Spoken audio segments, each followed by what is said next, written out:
There's only two real kinds of people in the world. Those that are fans of Dragon Ball and those that aren't. And odds are, if you're watching this, you see that nicely in the former category. There are decades of manga, numerous anime series with several hundreds of episodes, 20 movies, dozens of video games, countless toys, and even more countless cosplayers and fan art. It's the franchise that kicked off anime in the West and gave birth to blerds around the world. It even gave blerds a culture to geek out over. And naturally, we're gonna geek the hell out over it. So sit back, throw off your weighted training clothes, pop a few senzu beans, and let us tell you the tale of Dragon Ball and its effect on blerds.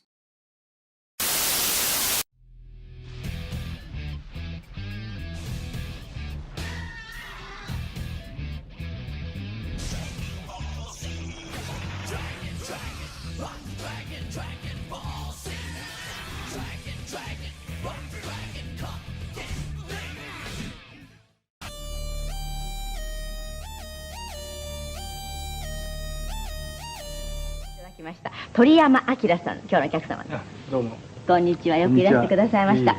漫画家とご紹介するべきだと思います。そうです。Alright, so when, and frankly why, did all this epic goodness begin? Well, it's a bit more complicated than you might think. You see, back in the early days of Shonen Jump, a young up-and-coming manga writer named Akira Toriyama was cutting his teeth on a series called Dr. Slump.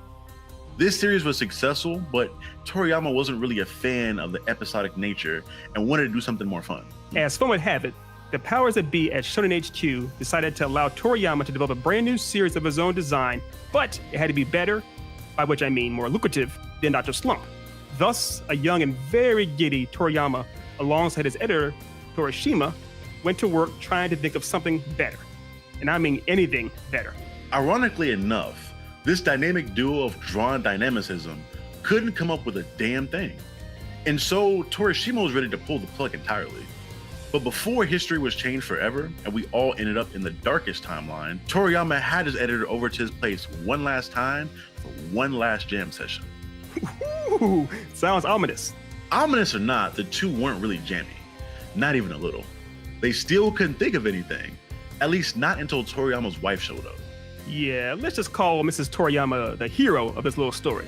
You'll see why. After several hours of writer's block, Mrs. Toriyama brought the boys some drinks and commented on how funny it was that Akira would always watch old kung fu movies while he drew manga. Almost as if it was his inspiration. And like a big-ass blinding light bulb, the two finally had an idea. The idea. So if you're ever brainstorming with your buddies over a project and hit a mammoth roadblock, please ask your significant other if they have any ideas or observations.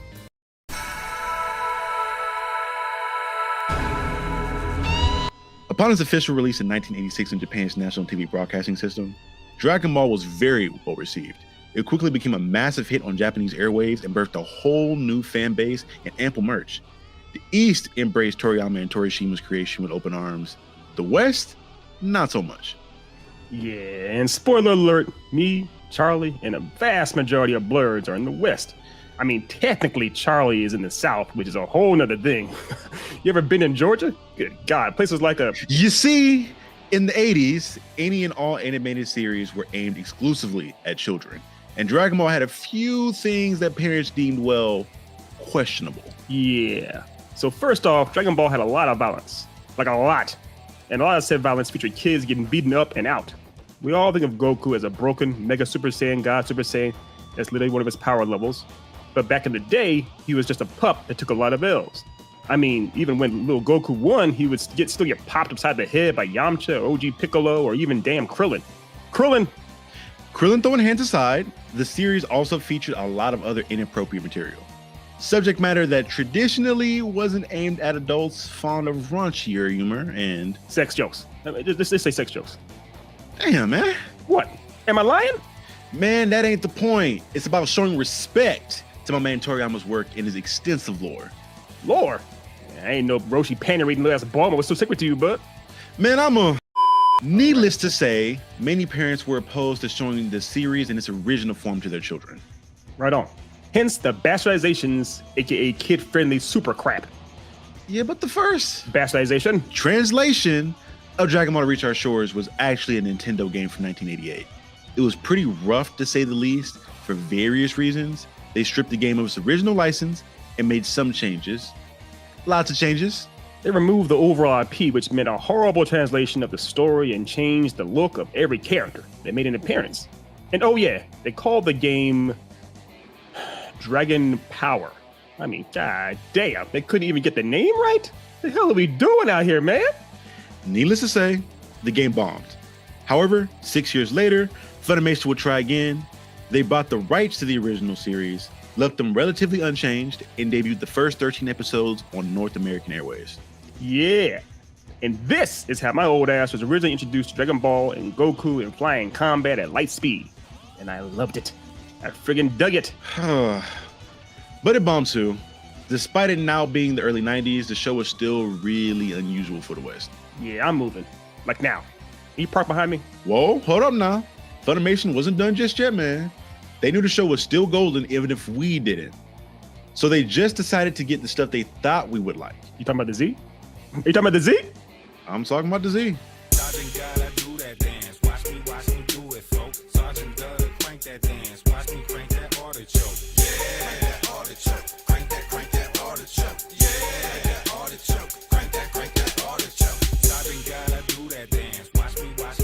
Yeah, dog. We finally done came to our senses. Only took a bunch of beefed up aliens flying around and fighting with laser balls to make us see the light. What? I know, but there are still other limits that I can reach. I can feel it. You're a deadbeat.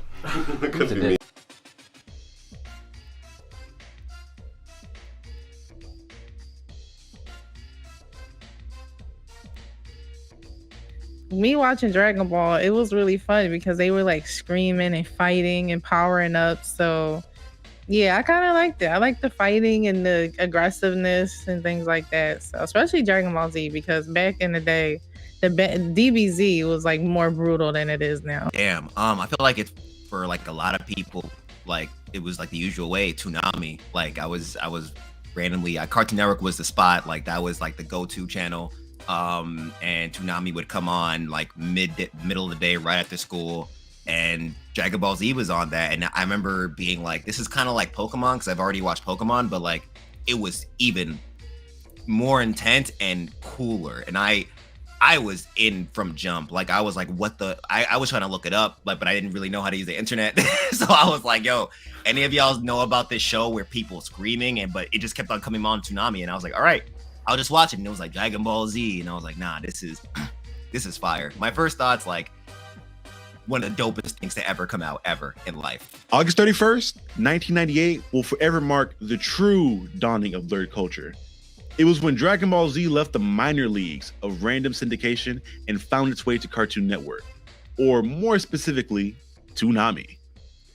It's hard to put into words how monumentally significant Toonami was to DBZ's growth, and how utterly integral DBZ's influence was to black folks of all ages, sizes, and genders. The two were like peanut butter and jelly, prime rib and rock salt, fried rice and soy sauce. I'm suddenly really hungry. You gonna eat that last piece of pie, bud? Yes. Dragon Ball Z, it kept you baited for the next episode, and there's like cliffhanger every single one, and so it made me want to rush home after the bus and turn it on right away so I didn't miss it. I wasn't introduced to Dragon Ball during the Toonami era. I was introduced when it used to come on like UPN or the WB way back then. Like no one, this was before it even came on at 6:30 in the mornings, like weekdays. It used to come on early Sunday mornings. And I remember seeing the Rock the Dragon intro. And the thing is, I thought it was stupid when I first saw it, because I remember seeing Goku just hitting backflips and breaking his fucking neck. And I'm like, okay, this looks a lot cooler than I thought. The characters look a lot better than I thought. And then I just became obsessed with it. Like that was like my whole life when I was like an early teen, just Dragon Ball. So yeah, it ended up becoming one of my favorite animes like ever back then. It was like watching Bruce Lee, like a Bruce Lee movie, you know, fighting your way up through the stages. So I was like hooked. So after that, I was always a big martial arts fan. So, and then the backstory after I got into it after the movie, really got me hooked onto it. And there it is. The secret ingredient in the special sauce that makes every blerd salivate. Martial arts. Yes, sir. You see, back in the 70s, movie theaters would often do double features. One showing would be a blaxploitation film, such as Shaft or Foxy Brown. And the other would be a good old kung fu flick, like Fearless Hyena or Mash of the Flying Guillotine. My personal fave. It's wild, man.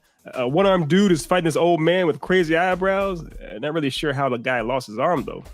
Probably lost her fighting the Flying Guillotine. Yo, he probably lost her fighting that Flying Guillotine.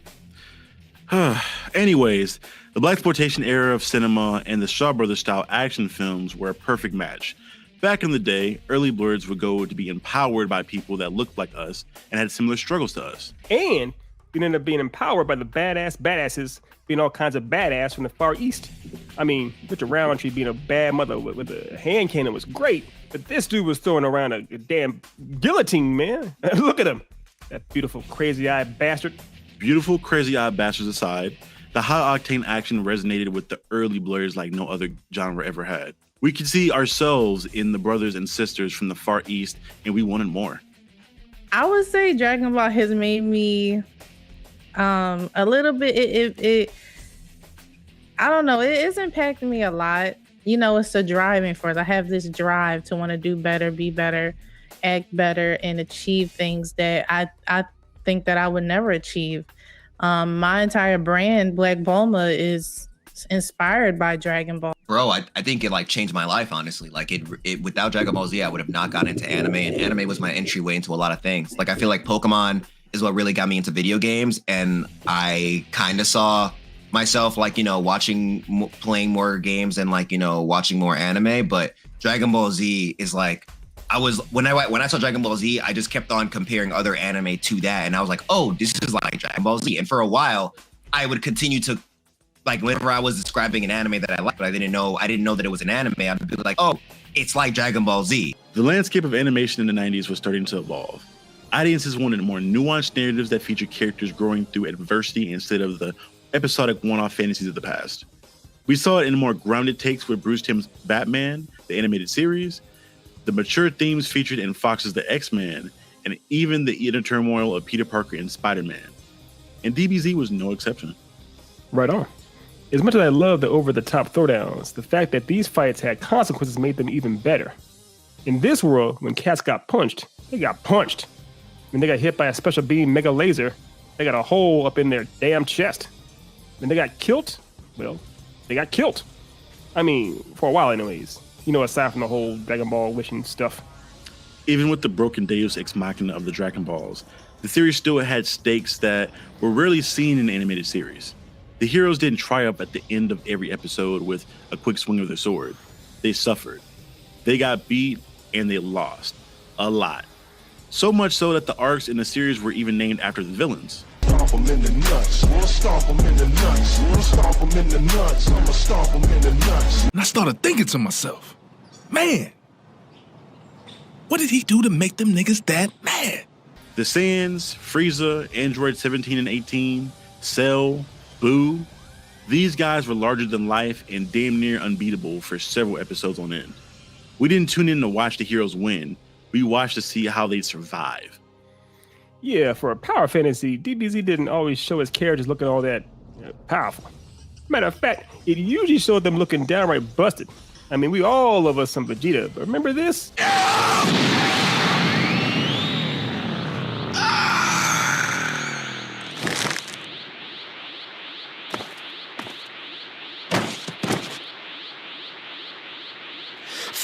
As hard as the L's may have been, they only endeared blerds to the characters that much more. Let's be honest. Most blerds can't relate to being a super rich billionaire with abandonment issues or an alien with perfectly curled hair. No, we can't. But we've all had the desire to get stronger. My favorite is Vegeta. The pride goes before the fall. Sometimes it's a good thing, sometimes it's a bad thing. Sometimes it can push you, sometimes it can push you over the edge. So I would always relate it to that, and just his growth. I mean, I think he's the best character just because of the growth, the story arc. He's just you know, he's a badass. But I also like the Goku and the Saiyans.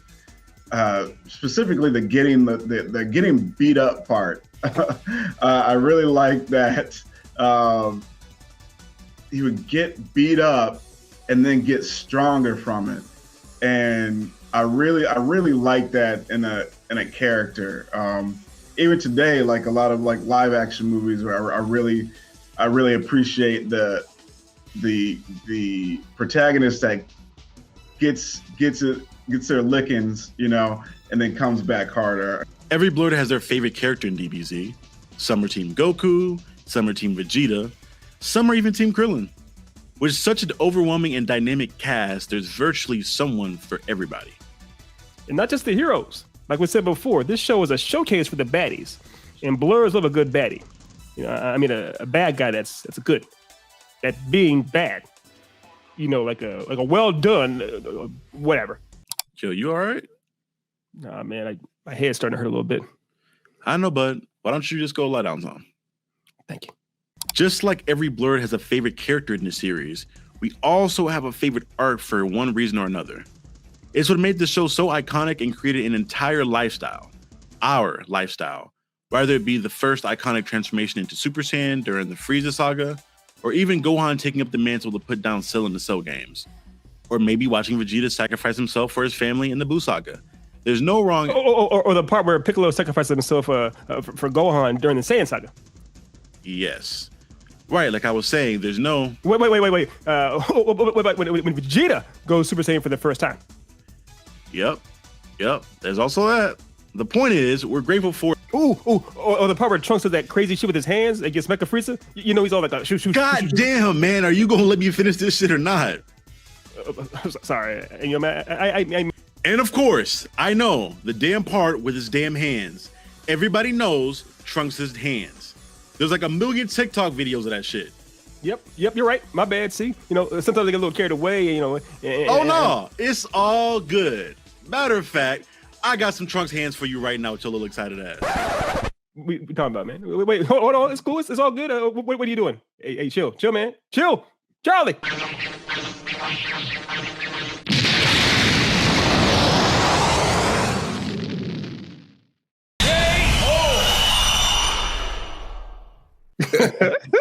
That's awesome.